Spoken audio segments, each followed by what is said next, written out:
नमस्कार मंडळी. भूतांच्या गोष्टी ऐकायच्या आहेत का? मग चला माझ्यासोबत. कुठे? भूतांच्या जगात. इतर यूट्यूब चॅनेलसाठी सूचना. आपल्या भूतांच्या जगात या चॅनेलवर प्रकाशित होणाऱ्या सत्य अनुभवांचे कॉपीराईट चॅनेलकडे असून कोणत्याही हिंदी अथवा मराठी चॅनलने विना परवानगी येथील सत्य अनुभव त्यांच्या चॅनेलवर प्रकाशित करू नये. आपल्या आजच्या सत्य अनुभवाचे नाव आहे पितृशाप. सदरील अनुभव पुण्यातून आला असून ही घटना पेशवे कुटुंबासोबत घडली आहे. असं म्हणतात, मानवाचं मन हे फार चंचल असतं. एकदा का त्याचं मन कोणत्या वस्तूवर लागून राहिलं किंवा त्या वस्तूत माणसाचा जीव अडकला, मग ती प्रिय गोष्ट सोनं, चांदी, माणूस काहीही असो, तर त्यावरचा जीव मेला तरी सुटत नाही. पुराणात याबद्दल असं सांगितलं जातं का अशा मनघाल्या व्यक्तींची प्रिय वस्तू त्यांच्या मरणानंतर त्या व्यक्तीच्या चितेतच भस्म करावी किंवा जाळून टाकावी. ती वस्तू आपल्या घरात ठेवू नये. जर समजा चुकून ती वस्तू जाळायचं विसरलात तर 13 दिवसाच्या आतसुद्धा ही वस्तू तुम्ही एका गाठोड्यात कायमची बांधून घरात अशा खोलीत जिथे कोणी तिला हात लावणार नाही अशा ठिकाणी ठेवू किंवा कुठेतरी जमिनीत पुरू शकता. आता हे सर्व सांगण्यामागचं कारण एकच. जर आपण ती मृत मानवाची आवडती वस्तू जवळ ठेवली तर घरात विचित्र आभासांचा लपंडाव सुरू होतो. मेलेल्या मृत व्यक्तीचा आत्मा स्वप्नात दिसतो. घरातलं वातावरण नेहमीच वादविवादाचं राहतं. सतत गैरसमज, भांडणं होतात. पैशाची कमी भासते. कोणतंच काम मार्गाला लागत नाही. घरात वावरताना सतत मनाला एक अकालनीय विचित्र भीती, नैराश्य, दुःखी भावना लागून राहते आणि या प्रकाराला पितृश्रापार्थ असं म्हटलं जातं. मंडळींनो, आता सुरू करूया आजचा अनुभव. सन 2011. स्थळ पुणे. ईशा विवेक पेशवे हिचं 2 वर्षा अगोदर विवेक नंदकिशोर पेशवे यांच्यासोबत लग्न झालं.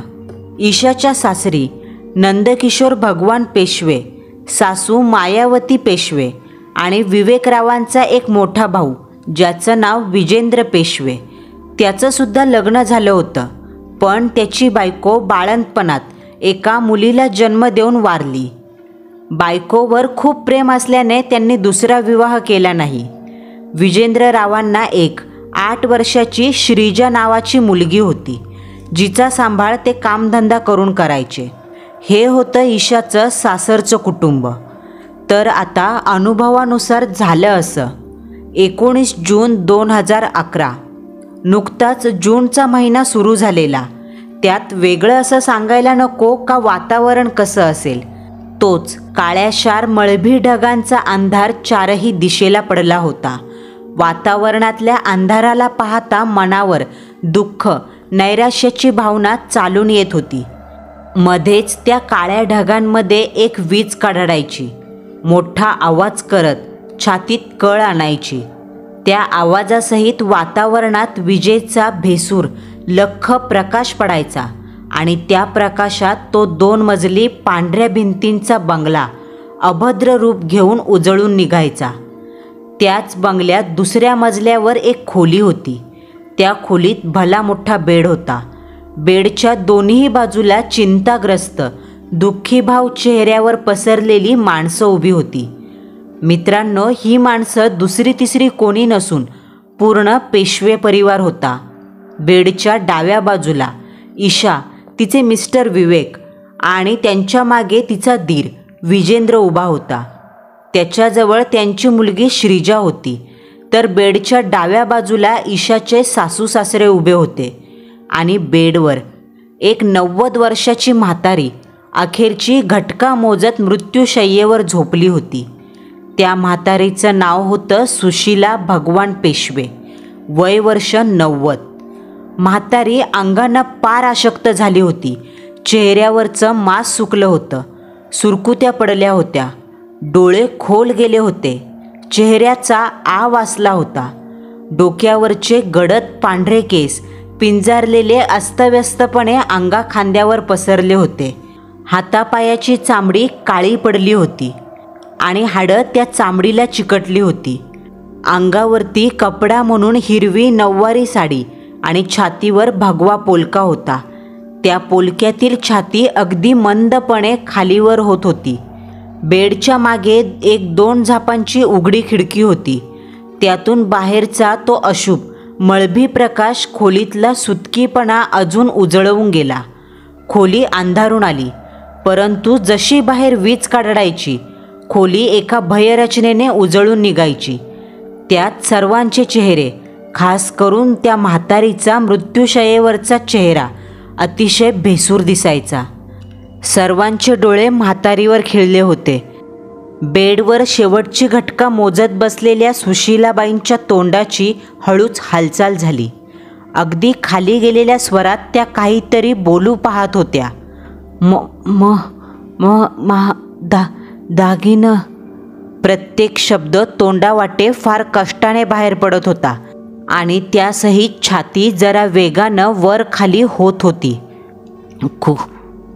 कुणाला देऊ नको. शेवटच्या शब्दासरशी म्हातारीने अगदी कंठातून जीव सोडावा तसं सर्व शरीर हलकं सोडलं. नजर निर्जीव आणि चेहरा शांत झाला. बाहेर आकाशात मैताचा पहिला बार फुटला. त्या विजेचा प्रकाश सर्वांच्या चेहऱ्यावर आणि त्या मृत मैतावर पडला. पिंजारलेले केस, सुरकुतलेल्या काळ्याशार चामडीचा चेहरा, आत गेलेलं गालफाड, विचकलेला जबडा आणि त्यातून पांढरी शुभ्र दिसणारी जीभ. विजेचा प्रकाश जसा त्या काटकुळ्या निर्जीव मैतावर पडला ते मयत फार भयानक दिसू लागलं. छोटी श्रीजा तर प्रेत पाहून घाबरलीच. तिने गरकन वळून विजेंद्ररावांना मिठी मारली. सर्वांवर दुःखाचा डोंगर कोसळला. आपल्या हिंदू धर्मात मयत जास्त वेळ घरात ठेवत नाही असा नियम आहे. शेवटी फोन करून नातेवाईकांना बोलवण्यात आलं. काही वेळात मैताला माणसं जमली. पेशव्यांच्या बंगल्याबाहेर गाड्यांची, माणसांची वर्दळ झाली. तिरडी बांधली. मडक्यात धुंदेरा पेटवला गेला, ज्यातून सफेद धूर निघत होता. मैताची वेळ होती 9:30. हॉलमध्ये म्हातारीचं प्रेत झोपवलं गेलं. जरा बाजूला बायका बसल्या होत्या. मुसमुसत रडत होत्या. ईशाबाई किचनमध्ये मैताला आलेल्या बायकांना चहा ठेवायला गेली. ईशापासून किचनच्या डाव्या बाजूला एक उघड्या दरवाजाची खोली होती, म्हणजेच ईशाच्या सासू सासऱ्यांची खोली ती. नकळत तिची नजर त्या खोलीच्या उघड्या दरवाजाच्या दिशेने गेली. तसं तिला दिसलं तिचे सासरे भटजीबुवांना, जे की अंत्यक्रिया विधी करायला आले होते, त्यांच्याशी काहीतरी बोलत होते. तीच चर्चा तिच्या कानावर पडली. बुवा, आई मरण्याअगोदर असं का म्हणाली, तिचे दागिने कोणालाही देऊ नको? बुवा, पूर्ण लाखाचे दागिने आहेत, मग त्याचं काय करावं आम्ही? नाही म्हणजे ईश्वर कृपेने सर्व आहेच, तरीसुद्धा तुमचं मत कळवा. नंदकिशोरराव भटजीबुवांना म्हणाले. हे पहा नंदकिशोरजी, मृत्यूशयेवर असलेल्या माणसाची इच्छा, ओढ असीम असते. त्याची इच्छा जर पूर्ण झाली नाही तर आत्म्याला पुढील गती मिळत नाही, मुक्ती लाभत नाही, भटजीबुवांनी सांगितलं. ईशाने टोपातला चहा कपात ओतला आणि लाखाचे दागिने हे वाक्य ऐकताच तिचे कान टवकारले. सोन्याच्या मोहाने तिची नियत फिरली. इतके महागातले दागिने म्हणजे नक्कीच ते फार अँटिक असावेत. कुठे आहेत ते दागिने? भटजीबुवांनी विचारलं. तेव्हा नंदकिशोररावांनी एक गोल तपकिरी रंगाचा डबा हातात धरला. तोच त्यांनी डब्याचं झाकण उघडलं. ईशाने चोरट्या नजरेने तिकडे पाहिलं. तसे तिचे 2 सेकंदाकरता डोळे आश्चर्य आणि लालसेने उजळून निघाले. तो संपूर्ण डबा सोन्याच्या दागिन्यांनी भरला होता. आतील सोनेरी रंगाचे दागिने चमकत होते आणि त्याच सोन्याची चमक ईशाच्या लालची नजरेत उमटली. हे सर्व दागिने चितेच्या अग्नीत दहन करा, भटजीबुवा म्हटले. आणि इकडे ईशाच्या अंगावर आश्चर्यचकित करणारी वीज कडाडली. काय, सोनं जाळणार? काय मूर्ख आहेत का ही लोक? सोनं जाळून मेलेली म्हातारी काय जित्ती होऊन येणार आहे का? मूर्ख कुठले! नाही, मी तसं होऊ देणार नाही. ईशा स्वतःशी दात ओठ खात म्हणाली. त्यामागचं एक कारण म्हणजे तिला तिच्या नवऱ्याने एक मंगळसूत्र सोडलं तर कुठलाही दागिना केला नव्हता. आणि हा सोनं मला देण्याऐवजी चितेत जाळणार? ईशाचा राग उफाळून वर आला, परंतु ती काही म्हणाली नाही. ईशा, चहा झाला का? ईशाच्या सासूबाईंची हाक आली. आणते आई, असं म्हणत ईशाने त्या उघड्या दरवाजाकडे पाहिलं. तिचे सासरे आणि भटजीबुवा खोलीतून बाहेर पडताना दिसले. तो सोन्याचा डबा मात्र खोलीतल्या पलंगावर ठेवला होता. ईशाने मैताला आलेल्या बायकांना चहा दिला, पण त्याही वेळी तिच्या नजरेसमोर फक्त सोन्याने भरलेला उघड्या झाकणाचा डबा दिसत होता. मनात सोनं मिळवण्याची वासना उफाळून वर येत होती. शेवटी वाईट विचारांचा विजय झाला. ईशाने ट्रेमध्ये चहाचे कप ठेवले, किचनमध्ये आली आणि आपल्याकडे कोणाचं लक्ष नाही हे पाहून किचनच्या बाजूला असलेल्या सासू सासऱ्यांच्या रूममध्ये घुसली. समोर पलंग होता, त्यावर तो सोनेरी रंगाचा डबा ठेवला होता. ईशाने घाईघाईत डबा उचलला, झाकण उघडलं. आतील सोनं चकचक करत चकाकत होतं.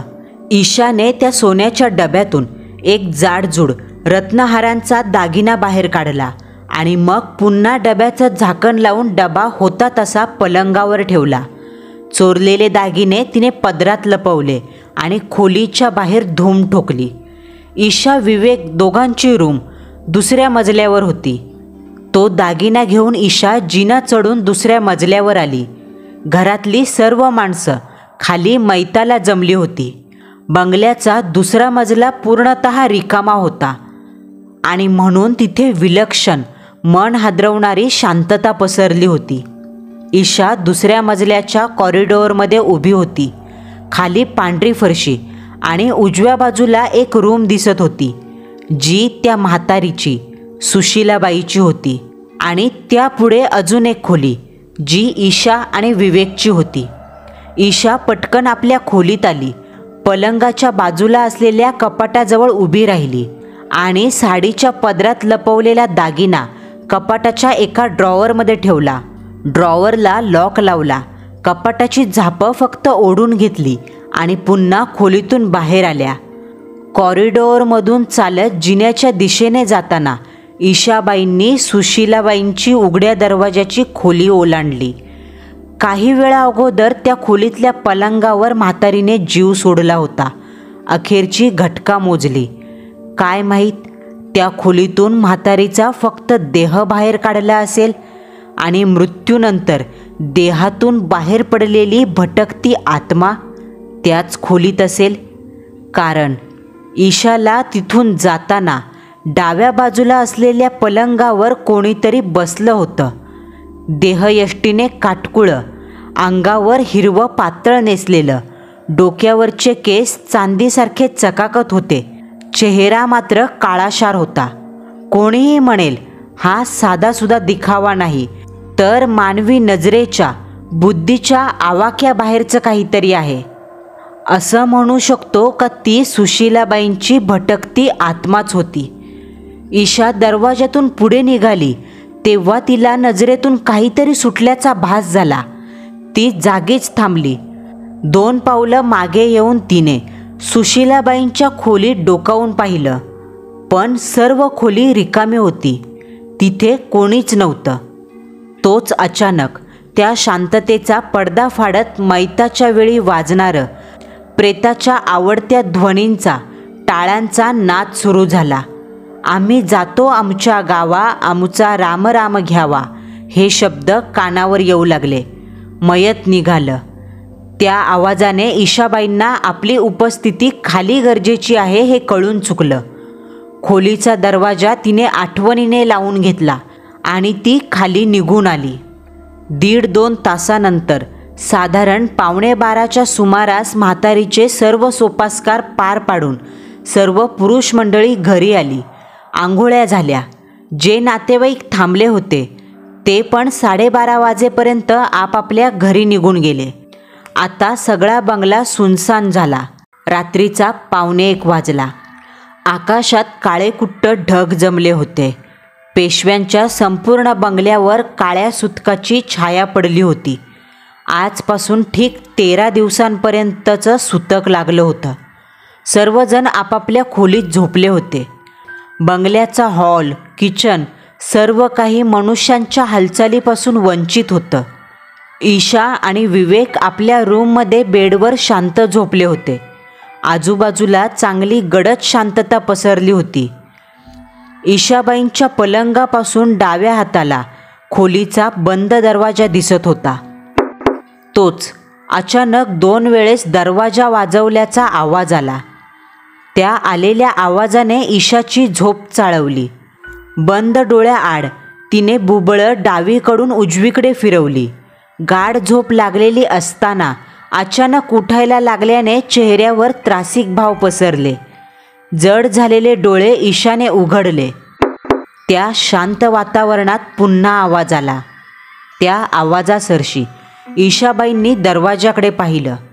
दरवाजा पलीकडून फक्त ठोठावल्याचा आवाज येत होता, पण बाहेर जे कोणी उभं होतं त्याने मात्र हाक मारली नव्हती. ईशाबाई पलंगावरून उठल्या, दरवाजापाशी आल्या आणि हळूच दरवाजाच्या कडीवर हात ठेवला. तसा दरवाजाच्या कडीचा स्पर्श फारच गरम जाणवला. त्या स्पर्शाने ईशाबाईंच्या हाताच्या तळव्याला जरासा चटका बसला. जणू दरवाजा काहीतरी इशारा देऊ पाहत होता. दरवाजा उघडू नको, बाहेर अघटित ठाव मांडून उभा आहे. ईशाबाईंनी चटका बसल्यासारखा हात झटकला, पण या घटनेने त्यांची झोप मात्र उडाली. ईशाने पुन्हा कडीवर हात ठेवला व हळूच ती उघडली. ईशाने दरवाजा उघडला. बाहेर पाहिलं तर बाहेरची कॉरिडॉर अंधारात बुडाली होती. पण हे काय? सुशीलाबाईंच्या खोलीचा दरवाजा उघडा होता, जो काही वेळापूर्वी ईशाने स्वतःहून बंद केला. मग दरवाजा उघडा कसा? म्हातारी तर मेली होती. तिची खोली रिकामी होती.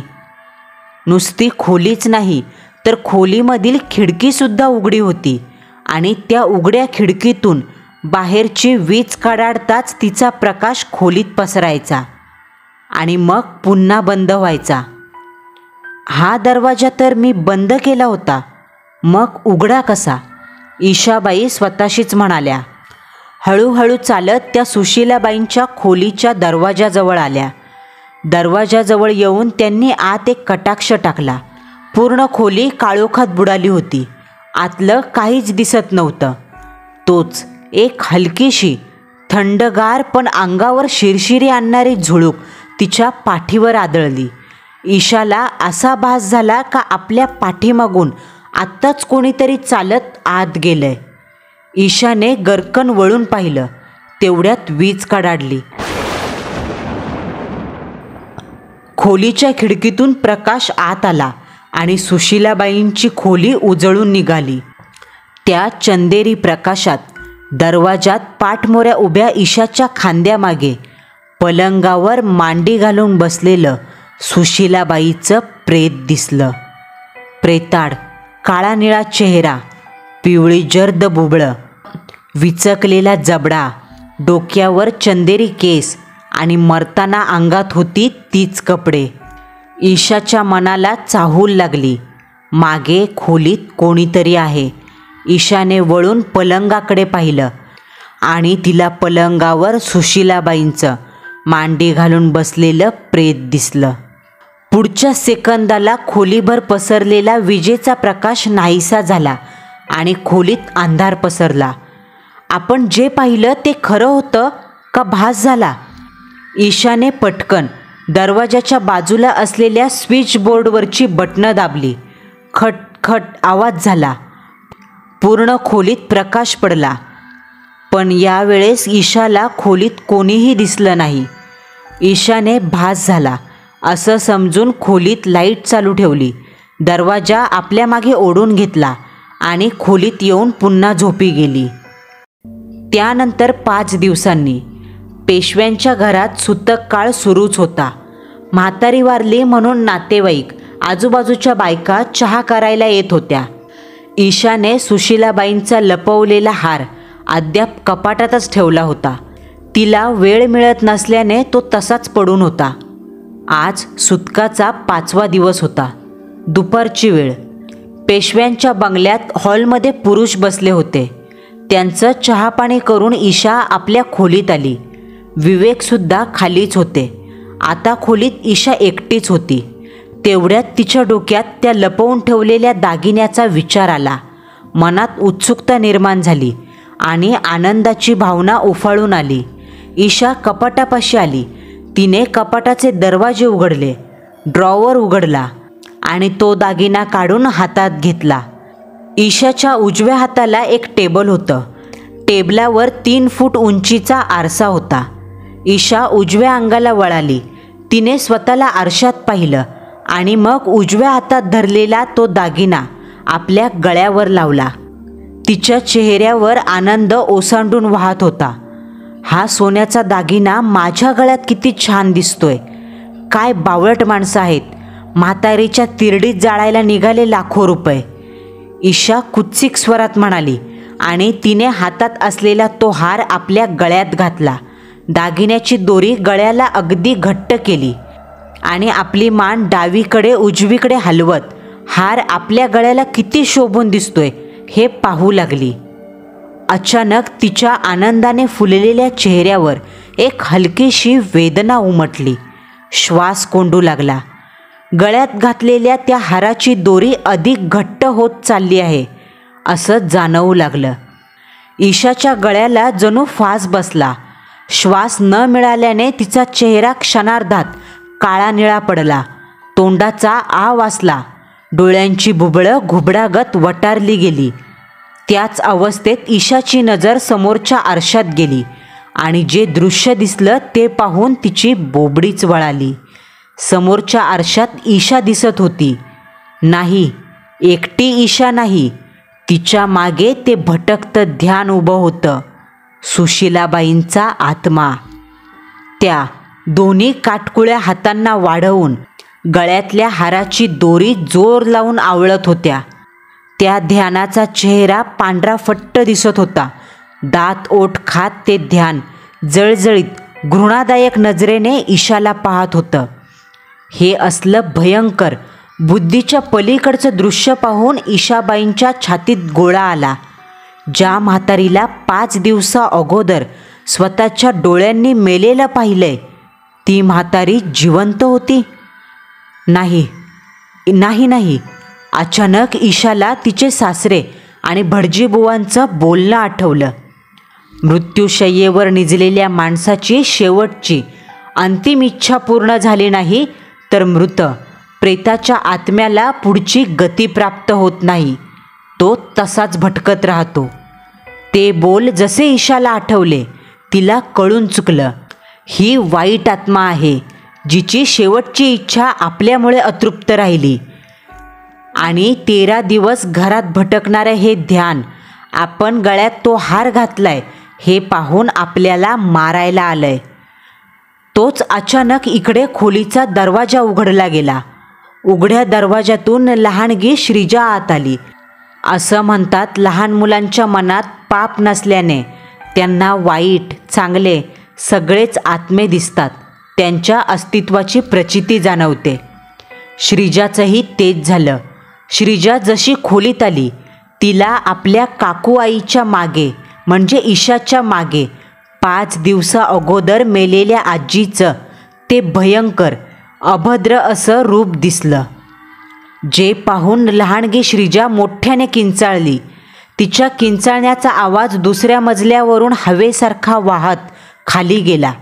खाली पहिल्या मजल्यावर बसलेली पुरुष मंडळी म्हणजे ईशाचे सासरे, नवरा, दीर धावतच दुसऱ्या मजल्यावर आले.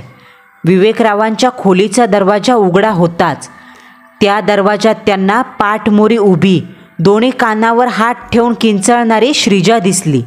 घाईघाईत पेशवे कुटुंबातील सर्वच पुरुष मंडळी धावत खोलीत आली. तेव्हा त्यांना बेडवर पोटावर बेशुद्ध अवस्थेत पडलेल्या ईशाबाई दिसल्या. विवेकराव काळजी आणि चिंतेने ईशाबाईजवळ पोहोचले. त्यांनी तिला सरळ झोपवलं. तसा सर्वांना तिच्या गळ्यात तो जाडजूड रत्नहार दिसला. विवेकने त्या हाराची गच्च झालेली पकड सोडली आणि तो हार आरशाच्या टेबलावर ठेवला. हार काढताच विवेकला ईशाच्या गळ्यावर लाल गोलाकार व्रण उमटलेला दिसला. नंदकिशोरराव चालत विवेकपाशी आले. त्यांनी आरशावर ठेवलेला तो हार उचलला आणि जरा अविश्वसनीय नजरेने ते हाराला न्याहाळू लागले. श्रीजा, काय झालं? तू किंचाळलीस का?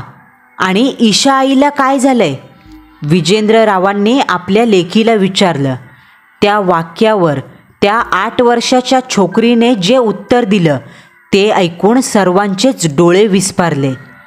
पप्पा, मला बोर होत होतं म्हणून मी ईशा मम्मीशी गप्पा मारायला आले, तर खोलीचा दरवाजा उघडाच होता आणि मला इथे ईशा मम्मीच्या मागे आपली मेलेली आजी उभी दिसली आणि ती आजी ईशा मम्मीचा गळा आवळत होती आणि घाणघाण शिव्या देत होती.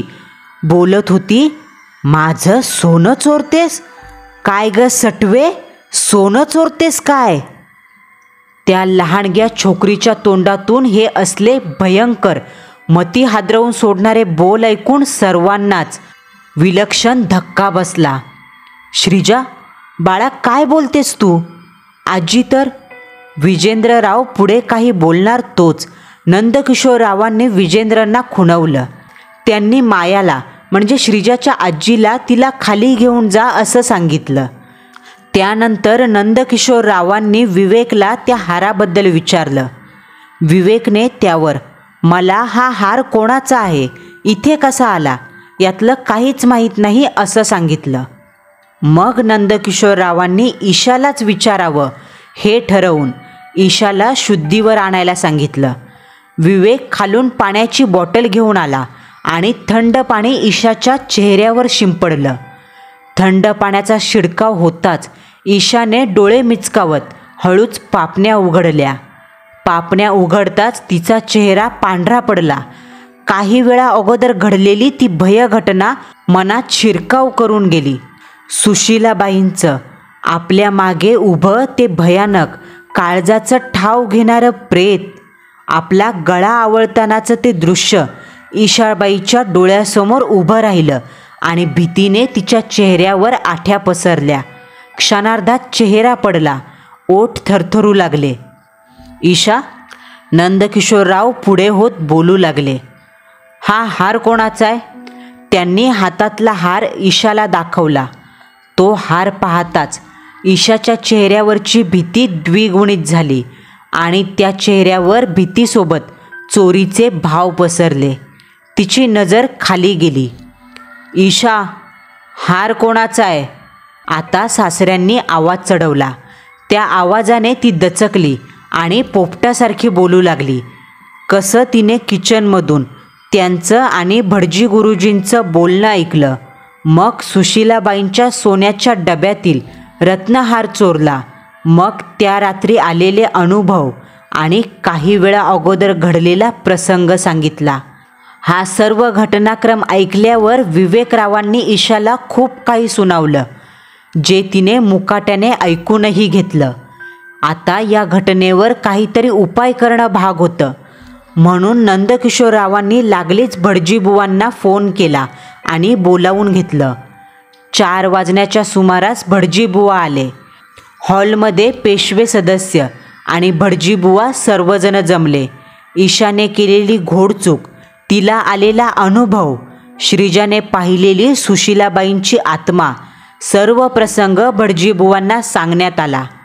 शांत गंभीर मुद्रेने हे ऐकून घेतल्यानंतर भटजीबुवा म्हणाले, 13 दिवसाच्या सूतक काळात मृत मनुष्याचा आत्मा घरात वावरत असतो.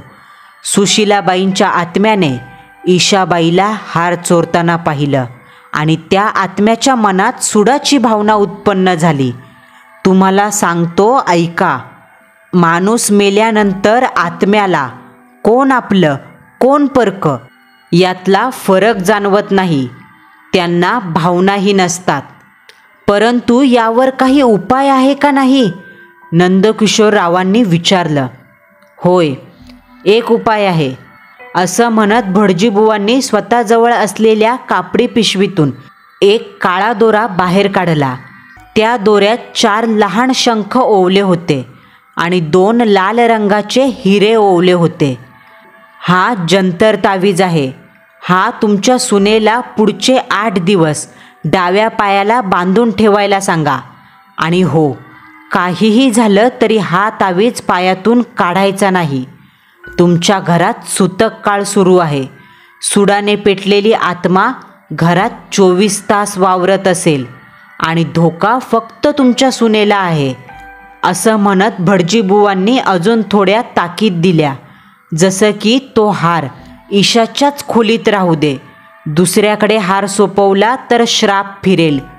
असं म्हणत भटजीबुवा आले तसे निघून गेले. पुढचे 8 दिवस ईशाबाईंनी तो जंतर तावीज आपल्या डाव्या पायाला बांधून ठेवला. दिवसा घरात काम करताना, बायकांमध्ये बसताना तिचा वेळ निघून जायचा. पण जशी रात्र व्हायची आणि बंगल्याच्या 4ही बाजूला अंधार फेरा धरायचा, त्यावेळेस मात्र ईशाची अवस्था बिकट व्हायची. ईशा आणि विवेकराव झोपलेले असताना मध्यरात्री 3 वाजायच्या समयी त्यांच्या खोलीचा दरवाजा 2 वेळा ठोठावण्यात यायचा. आश्चर्य म्हणजे फक्त ईशाला त्या आवाजाने जाग यायची. विवेकराव झोपलेले असायचे. जणू तो आवाज त्यांच्या कानापर्यंतच पोहोचायचा नाही. आणि या सर्वांचं कारण होतं पितृश्राप. त्या आवाजाने ईशा खडबडून जागी व्हायची. तिचं कपाळ घामाने भिजे. त्या भिजलेल्या कपाळावर, गालावर केस चिकटलेले असायचे. अर्धवट झोपेतून उठल्याने लाल झालेले, भीतीने वटारलेले डोळे दरवाजावर खिळले जायचे. सुशीलाबाईंच्या खोलीचा दरवाजा कितीही लावला तरी तो रात्री उघडायचा. जणू मेलेली सुशीलाबाईंची सुतकात फिरणारी आत्मा जीव सोडलेल्या पलंगावरून उठून खोलीतून बाहेर पडायची आणि ईशाच्या खोलीच्या बाहेर उभी राहून दार वाजवायची. माझं सोनं दे, माझं दागिनं दे, चोरटे, ए चोरटे, हार दे माझा. त्या खर्जातल्या आवाजाची हाक ईशाबाईंनी स्वतःच्या कानांनी ऐकली होती, जी ऐकून न जाणो किती रात्र त्या झोपल्याच नव्हत्या. 8 दिवस दर रात्री त्यांना तो अनुभव यायचा. सूतक काळ संपेपर्यंत त्या 8 रात्री ईशाबाईंनी कशा घालवल्या हे त्यांचं त्यांना माहिती. शेवटी 8 दिवसानंतर म्हातारीच्या 13व्याच्या दिवशी भटजीबुवांनी एक विधी केला. भटजीबुवांनी स्वतःसोबत एक लाल रंगाचं मडकं आणलं होतं. मडक्याला दोन्ही बाजूने 2 बारीक भोकं पाडली होती. त्या मडक्यावर एक दैवी स्वस्तिक कोरलं तर एक पंचमुखी हनुमानाच्या मूर्तीचं चिन्हही कोरलं. भटजीबुवांनी ईशाचे काही केस, हातापायाची नखं, एक रक्ताचा थेंब असं त्या मडक्यात टाकलं आणि मग सुशीलाबाईंचा तो सोन्याचा हार त्या मडक्यात टाकला. त्या मडक्याचं झाकण लाल रंगाच्या कपड्याने दोरीमार्फत बांधून टाकलं आणि सांगितलं, हे मडकं एका बंद खोलीत उलटं तोंड करून ठेवून द्या आणि आयुष्यात कधीही हे मडकं उघडू नका. भटजीबुवांनी सांगितल्यानुसार पेशव्यांनी ते मडकं एका लहान पेटाऱ्यात ठेवलं. पेटाऱ्याला कुलूप लावून बंद केलं आणि घरातच एका कोपऱ्याला खड्डा खणून ती पेटी तिथे पुरून टाकली. त्यानंतर पुढे जाऊन हळूहळू ईशाबाईचा त्रास कमी कमी होत गेला. मंडळींनो, अजूनही आमच्या गावात अशी मान्यता आहे का सुशीलाबाईंचा तो श्रापित रत्नहार अजूनही त्या मडक्यात कैद आहे. पेशव्यांनी तो तसाच जपून ठेवलाय, कधीही न उघडण्यासाठी. म्हणूनच मंडळींनो, जे आपल्याकडं आहे, जेवढं आहे त्यात समाधानी राहा. उगाच दुसऱ्यांच्या गोष्टीवरती जीव जडवून स्वतःचा जीव धोक्यात घालू नका. मंडळींनो, आपला आजचा थरारक अनुभव तुम्हाला कसा वाटला हे कमेंट बॉक्समध्ये कळवायला विसरू नका. पुन्हा भेटू. नवा सत्य अनुभव, नवा थरार.